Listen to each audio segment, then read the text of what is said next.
Hoje o nosso bate-papo é com Luiz Paulo Veloso Lucas.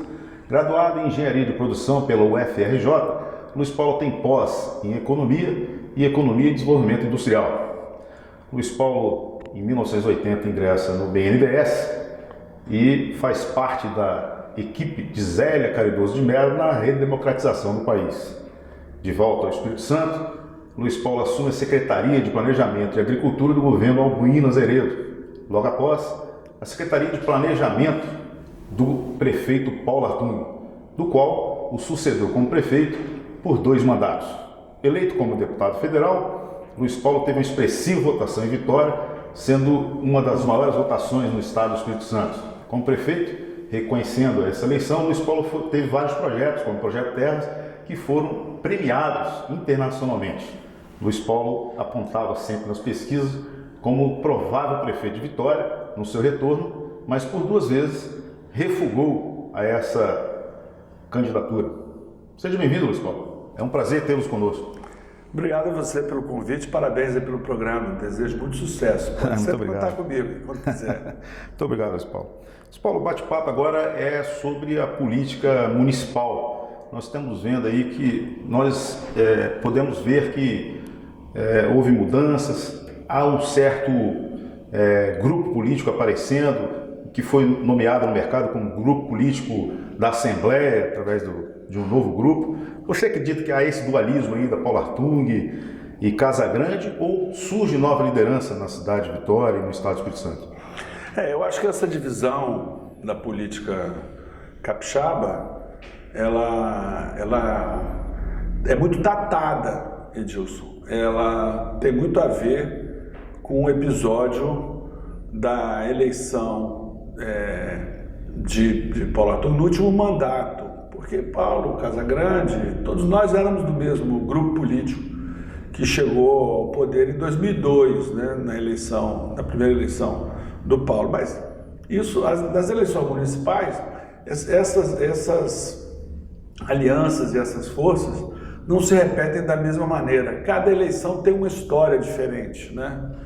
E a partir da eleição de 18, com a eleição de Jair Bolsonaro para presidente, então as forças também se reorientaram, porque ficou muito polarizado, PT, anti-PT e tal. Então isso, nas últimas eleições, esse grupo da Assembleia realmente é um grupo político importante, ganhou muitas eleições, tem lideranças importantes e ganharam a eleição de Vitória, o principal feito. Ganhar a eleição nunca é fácil, mas mais difícil do que ganhar a eleição é fazer um bom governo, deixar um bom legado, um bom mandato. Eu não apoiei o prefeito eleito, né? Mas eu torço muito pelo sucesso dele. Se eu puder ajudar de alguma maneira, eu quero contribuir, porque é a minha cidade e eu quero vê-lo fazer uma boa administração, dialogando com todo mundo, dialogando com a cidade, fazendo aquelas coisas que são mais importantes. Nessa eleição municipal, principalmente, Luiz Paulo, aqui em Vitória, você teve assim uma espécie de omissão. Foi proposital? Não, o partido que eu estava afiliado, o PSDB, escolheu outro caminho. Escolheu a candidatura da vereadora Neuzinha, né? Ela tem uma articulação nacional forte com o PSDB Mulher. Eu tentei ser candidato, eu estava bem nas pesquisas, eu queria ser candidato, eu não refuguei porque não quis, né? O meu partido que escolheu um outro caminho, né? Preferiu um outro caminho.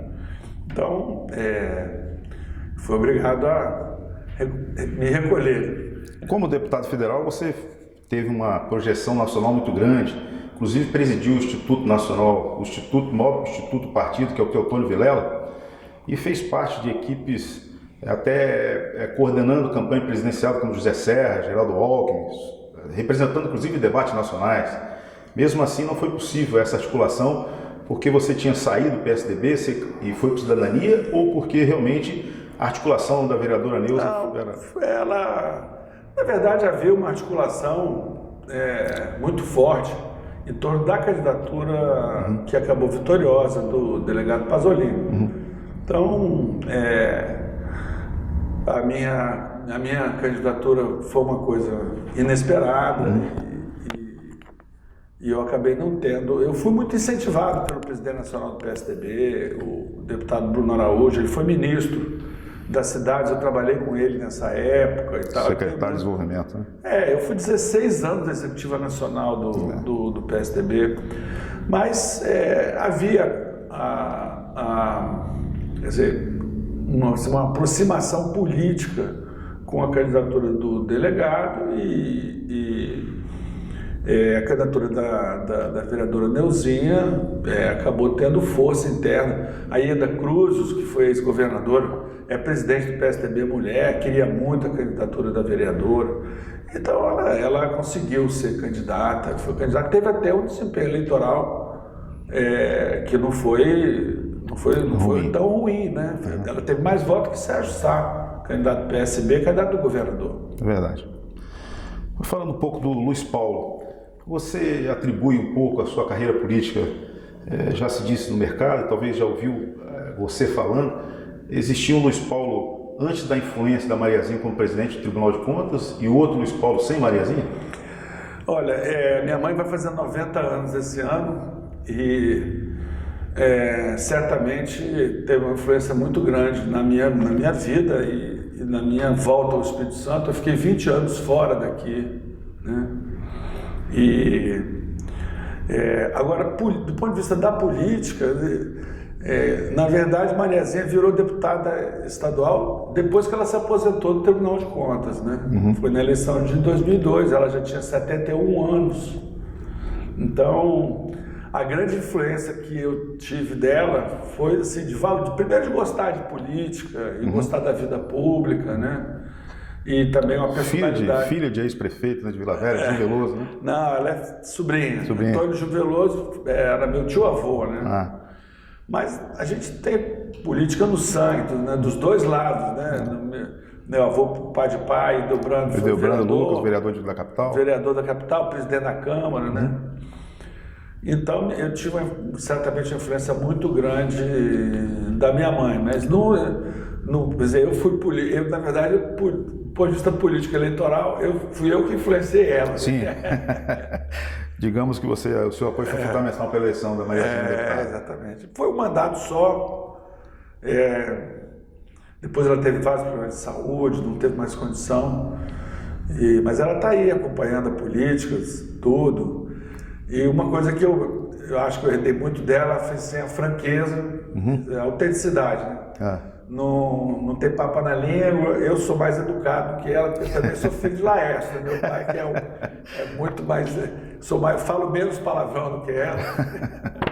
Luiz Paulo, agora falando um pouco da questão ideal, você sempre combate, sempre comenta dessas entrelinhas assim, que existe na política, que está enraizado na cultura do eleitor. O eleitor brasileiro ainda está se desenvolvendo. Por exemplo, o clientelismo, a gente vê muito candidato, muito deputado, muito vereador se elegendo com clientelismo. Ainda o toma lá da cá do eleitor é muito forte.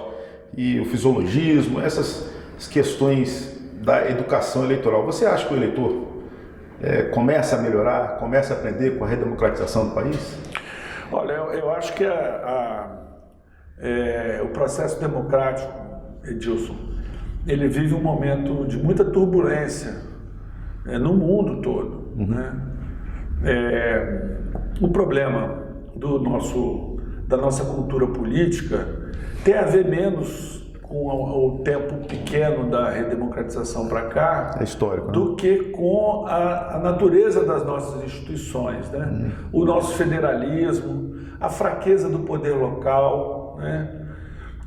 O federalismo brasileiro é muito superficial.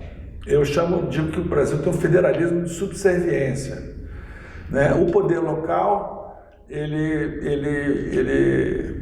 o bom prefeito é que é amigo do governador, que é amigo do ministro, poder arrumar o dinheiro, arrumar a verba, ir a Brasília como se Brasília fosse um lugar que tem lá o fim do arco-íris, onde tem o tesouro enterrado e tal. As pessoas não veem o desenvolvimento e o progresso como sendo fruto da obra dos líderes locais. Isso é histórico, isso vem do Brasil colônia, depois do período do Império, depois na República, né? Então, a construção, as nossas instituições que precisam serem aperfeiçoadas, principalmente as instituições, os governos subnacionais. O nosso sistema tributário é muito ruim, né? Então, e eu acho isso vai sendo aperfeiçoado. Agora, a democracia no mundo, né, o comportamento do eleitor, já visto a eleição do Trump nos Estados Unidos e o Brexit na Inglaterra, né? Quer dizer, isso foi tudo fruto da manipulação eletrônica da opinião pública. Isso é um fenômeno novo, é um fenômeno da tecnologia. Esse fenômeno, sim, que é um fenômeno que alterou a formação da opinião pública na direção de coisas manipuladas. É inacreditável que existam pessoas que acham que a Terra é plana. E, entendeu? É um negócio inacreditável, né? Coisas que são absolutamente evidentes. Né? Agora, eu não sou pessimista em relação a isso, não. Eu acho que isso vai demorar um certo tempo, mas no final, ao final, vai prevalecer, a verdade vai prevalecer. Sempre. As evidências vão prevalecer. E você vai ter uma população mais educada e interessada na política. Hoje, todo mundo tem opinião sobre política. Sim. Muito embora seja muito nós contra eles, e ódio, e daí tem manipulação, fake news, e não sei o quê. Mas eu acho que isso vai passar. Isso vai passar. A literatura conta. É até engraçado lembrar, quando Gutenberg inventou a prensa, isso foi uma revolução. Dentro da Igreja Católica, todo mundo vai ler a Bíblia agora, era só o padre que lia, então, agora todo mundo vai ler a Bíblia. Começaram a produzir muita pornografia e imprimir versos satíricos. As elites eram ridicularizadas, tentaram quebrar os primeiros jornais. A cidade tinha uns 600 jornais, todo mundo fazia um jornalzinho.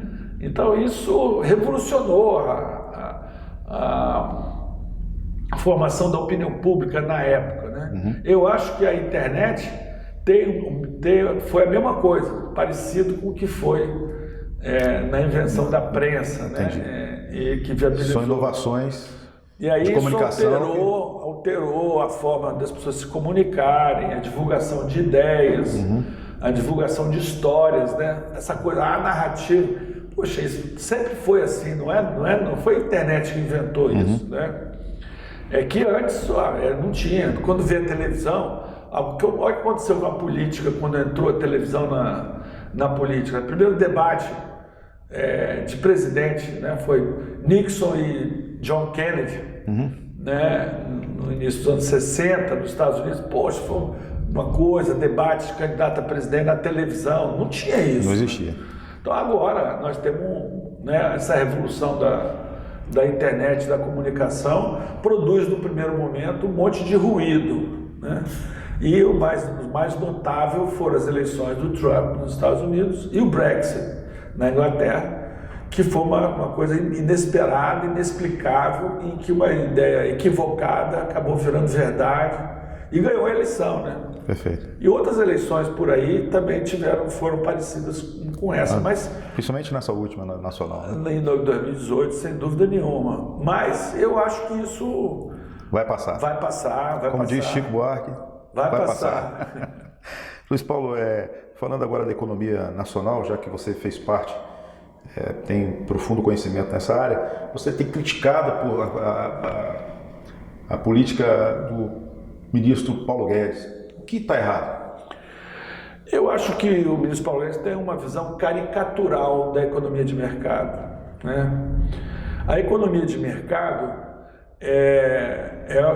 construir uma economia de mercado não é destruir o Estado nem acabar com políticas públicas.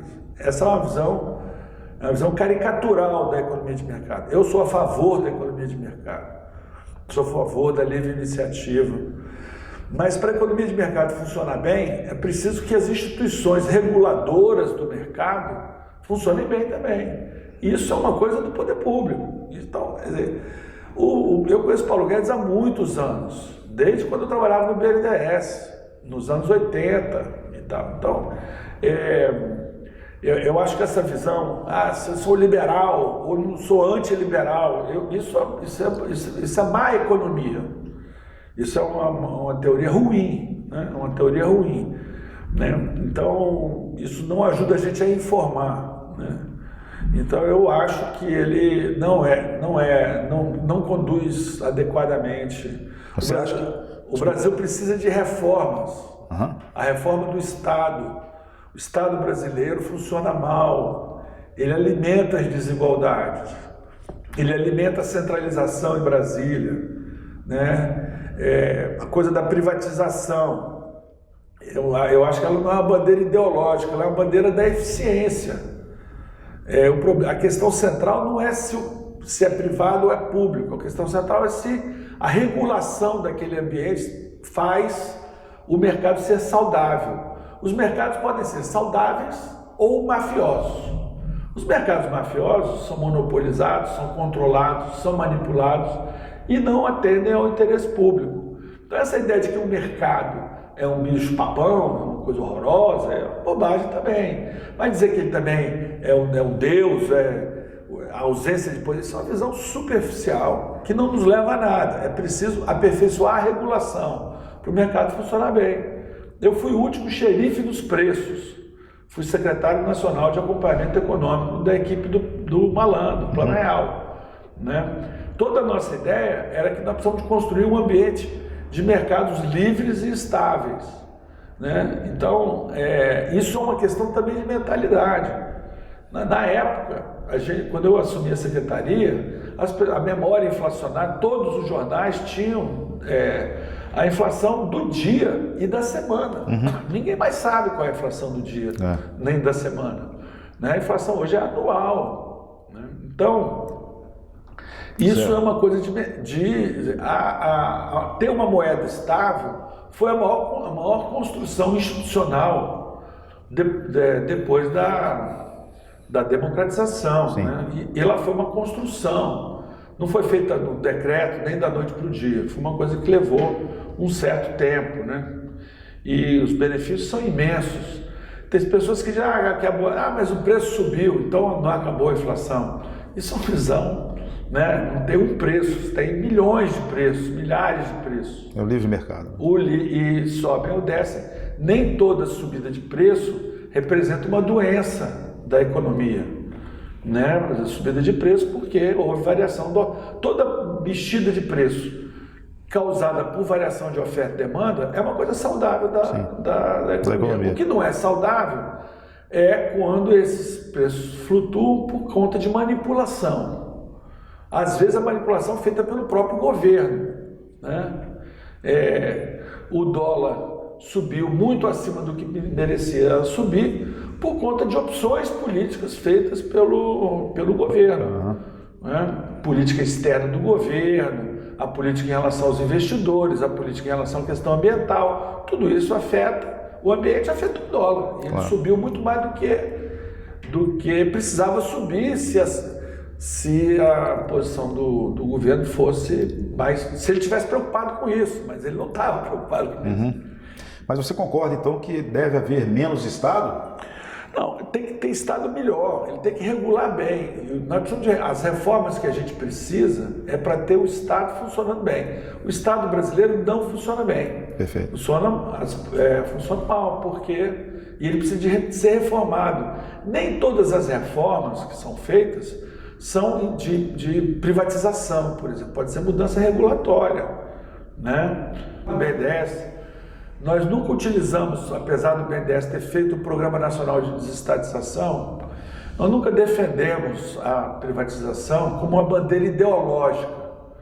Nós precisamos ter uma economia mais competitiva, mais concorrencial, né? E essa competição e esse mercado precisa de ser saudável para produzir eficiência, produtividade, investimento, né? É o caso específico da Petrobras? É o caso da Petrobras. A reforma feita no governo Fernando Henrique não foi para vender a Petrobras, mas era para que ela fosse uma empresa, uma corporação de mercado de capitais. Abriu capital, lançou ações na Bolsa de Nova York, comprou uma empresa nos Estados Unidos, fez a Petrobras América, começou a investir fora, abriu a exploração e produção no Brasil para não ficar só a Petrobras. Então, essas reformas feitas em 95 na Constituição, depois em 97 com a Lei 9478, que é foi uma das melhores reformas feitas no Brasil. 10 anos depois, em 2007, foi descoberto o pré-sal. O crescimento do investimento, da área de exploração, da produção, o número de pessoas empregadas, todas as variáveis do setor de petróleo melhoraram depois das reformas feitas em 97, 95 e 97. Foram reformas para a construção de um mercado saudável. Não foi privatização, que o setor privado vai fazer. Não foi isso. E foi debatido politicamente. Sim. No Congresso, o relator da lei 9478 foi o meu finado e queridíssimo amigo do PSDB de São Paulo, Alberto Goldman, que é ex-comunista, que tinha feito a campanha do Petróleo é Nosso.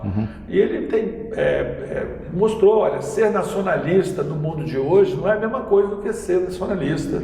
Eu sou nacionalista, mas eu quero ser nacionalista é ter um país saudável, integrado, de forma soberana e competitiva na economia globalizada. Não é fechado, tudo monopólio estatal, controle, isso não vai dar, isso não dá certo. Perfeitamente. Luiz Paulo, voltando para a política nacional agora na questão partidária, o PSDB tem o Dória, que as pessoas, o mercado fala em ser candidato a presidente, mas tem surgido o Eduardo Leite. Você vê o PSDB novamente no cenário com força política? Eu vejo. E eu gosto muito do governador do Rio Grande do Sul, Eduardo Leite. Conheci Eduardo Leite como prefeito de Pelotas, e ele era presidente da juventude do PSDB nacional. Ele foi vereador, ele tem uma trajetória consistente, e agora como governador ele mostrou que esse discurso antipolítico é uma bobagem, né? Eu acho que vai ter que aparecer ou João Dória ou Luciano Huck, são os nomes que estão falados aí, ou Eduardo Leite, ou algum outro. Falam aí também na Luiza, do Magazine Luiza e tal, mas vem de fora da política. Não tem problema de vir de fora da política, mas eu não gosto de apostar em celebridades que fizeram sucesso fora da política. Eu acho que o Brasil precisa de boa política, não é nova nem velha, é boa política. Eduardo Leite vem surgindo como nome novo e boa, né? Consistente, que saia do toma lá da cá. Fazer discurso como toma lá, contra o toma lá da cá é uma moleza. É fácil. É contra o clientelismo, difícil é chegar ao poder sem usar esses subterfúgios e exercer o poder realmente referenciado pelo interesse público, pelo interesse comum. Isso é fácil de falar e é difícil de fazer, porque nós temos uma cultura patrimonialista histórica, nossas instituições estão muito marcadas por esse comportamento, e normalmente os políticos que se comportam assim acabam ficando menos competitivos, perdem a eleição. Ousa dizer que é o seu caso específico. Pois é, bom, eu acho que é um elogio, né? Você está me elogiando. Mas eu sempre procurei. Quando eu disputei minha primeira eleição, em 94, meu slogan era tempo de qualidade na política. Tempo de qualidade, você deve lembrar que você...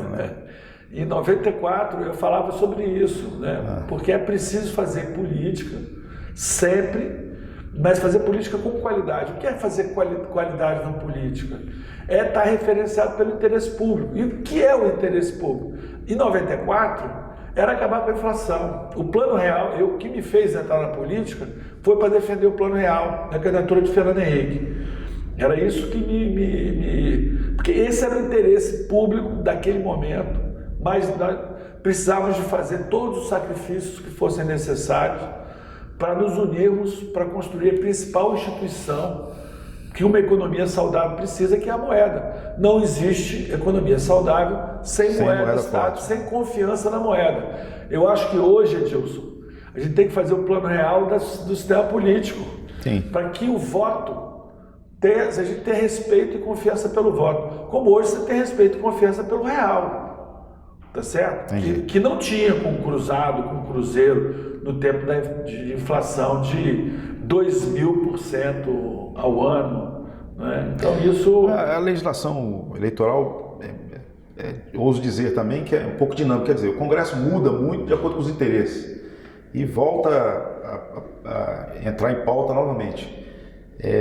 Essa nova fórmula de não coligação nas proporcionais acabou realmente dando o objetivo de tirar partidos pequenos, assim, enfraquecer alguns partidos e fortalecer os outros, mas você é um grande defensor do voto distrital misto. Você acha que isso pode acontecer? Eu sou a favor de voto distrital, em primeiro lugar nas eleições municipais, né? E sou a favor do voto da candidatura avulsa. Sem partido. Sem partido. Por exemplo, em Vitória são 15 vereadores. Você dividiria a cidade em 7 ou 8 distritos, cada distrito elege 2 vereadores. Os 2 mais votados do distrito. Ou você divide a cidade em 15 distritos, né? E candidatura avulsa. Eu acho muito burocrático o processo. E os partidos acabam virando cartórios e controlado por... Então, acaba que... E o eleitor não conhece a regra, né? Eu acho que quem quiser... Nos Estados Unidos é assim. Sim. E você, para ser candidato, tem que ter 1% do voto dos eleitores do seu distrito. Chega a eleição local, o sujeito que é popular ou que tem bandeira, não sei o quê, ele faz um abaixo-assinado com 1% dos moradores e leva lá na prefeitura, registra a candidatura, pronto, ele é candidato. Então, o sistema político tem confiança. O Brasil tem uma desconfiança da política, dos políticos. Tem uma lei aí que bota o sujeito como, por exemplo, exposto politicamente. Você vai para um banco, vai fazer um cadastro. Se você é exposto politicamente, você vai direto para a malha fina. É uma loucura. Tem justiça eleitoral, porque todo mundo tem uma campanha de difamação contra a urna eletrônica, que é inacreditável, é uma coisa quase terraplanista, né? Uhum. Então vamos jogar fora os computadores e voltar para a máquina de escrever, é mais ou menos isso. E tem gente que não, mas pode ter manipulação. Então, o sistema político não dá confiança às pessoas, não constrói confiança nos mandatos, no voto.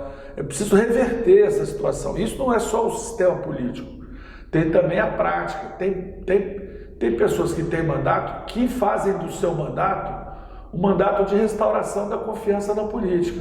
Sérgio Majestic, por exemplo, é um deputado que eu apoiei e apoio e tenho uma admiração enorme pelo mandato dele, porque é um cara que não faz concessão nenhuma.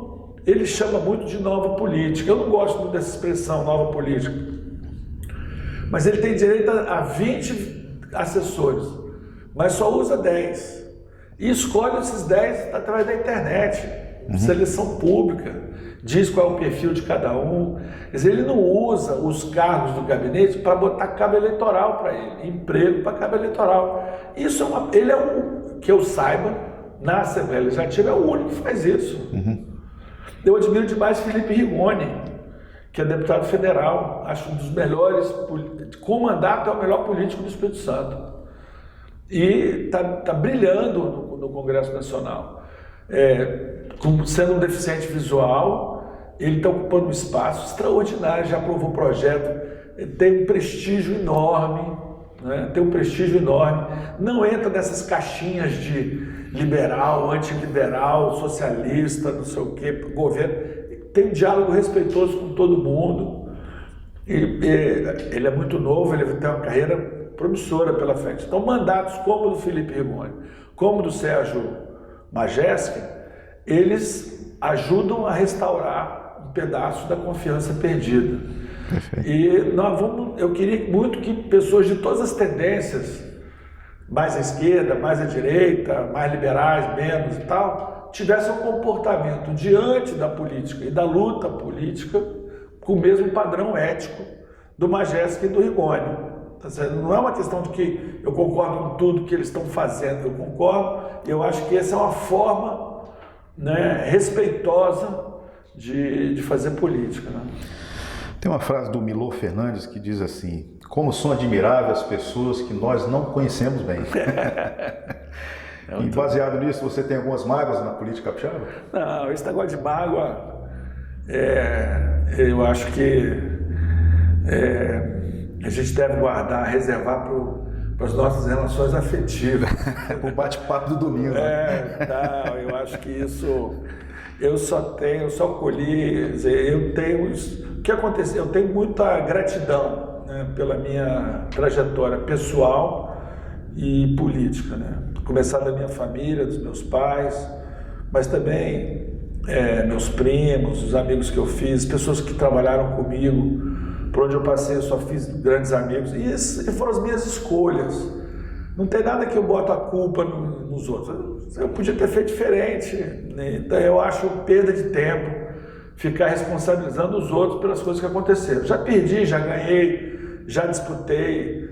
Hoje eu tenho uma relação espetacular com o governador Renato Casagrande, trabalhei no governo dele, quero muito sucesso, o sucesso dele. Já disputei a eleição contra ele, governador, né? Como governador, né? Então, isso também, o ex-governador Paulo Arthur, também já tivemos do mesmo lado, a maioria das vezes, mas também já tivemos em campos opostos, tivemos opiniões diferentes, disputamos, ganhamos, perdendo. Eu acho que isso é da vida, é da democracia, é da política, mesmo pessoas que foram meus adversários, né? E muitos, eu fui muito adversário do PT, não teve nenhum político no Espírito Santo que foi mais adversário do PT do que eu. Uhum. No entanto, eu tenho grandes amigos no PT. A deputada Irine Lopes, por exemplo, é uma grande amiga, gosta de samba também. Então, é um exemplo.